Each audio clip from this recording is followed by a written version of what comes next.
ഉപ്പും മുളകും എന്ന പരമ്പരയിലൂടെ കുടുംബ പ്രേക്ഷകരുടെ ഇഷ്ടതാരമായി മാറിയ നടിയാണ് നിഷ സാരംഗ്. ഉപ്പും മുളകിലെ അഭിനേതാക്കൾക്കിടയിലുണ്ടായ ചില വിവാദ പ്രശ്നങ്ങളെ തുടർന്ന് നിഷ സാരംഗ് ഈ സീരിയലിലെ അഭിനയത്തിൽ നിന്നും പിന്മാറുകയുണ്ടായി.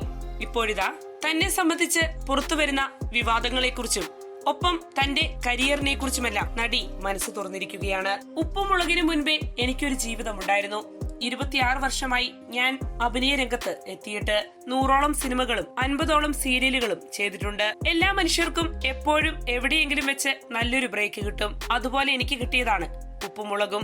നാച്ചുറലായി അഭിനയിക്കാനുള്ള പ്ലാറ്റ്ഫോമാണ് അവിടെ കിട്ടിയത്. അതെന്റെ ആക്ടിങ്ങിന് ഒരുപാട് ഗുണം ചെയ്തിട്ടുണ്ട്. അനാവശ്യ വിവാദങ്ങൾ എന്നെ ബാധിക്കുന്ന കാര്യമല്ല. ആരെങ്കിലും അവർക്ക് ജീവിക്കാൻ വേണ്ടി എന്തെങ്കിലുമൊക്കെ എഴുതിയും പറഞ്ഞും വിടുമ്പോൾ ഞാൻ അതിനൊക്കെ ഉത്തരം കൊടുത്താൽ ജീവിക്കാൻ പറ്റുമോ? എന്റെ ജീവിതം എന്റെ മാത്രം കൈകളിലാണ്. ഇപ്പോഴും ഞാൻ ടെലിവിഷനിലുണ്ട്. സിനിമയും ടെലിവിഷനും ഒരുപോലെ കൊണ്ടുപോകുന്നു. പുതിയത് ഉടൻ ടെലികാസ്റ്റ് ആരംഭിക്കുകയാണ്. അതിനൊപ്പം സിനിമയും ചെയ്യുന്നുണ്ട്. പഴയതുപോലെ തന്നെ ഇപ്പോഴും പോകുന്നു. നിഷ സാരംഗ് പറയുന്നു.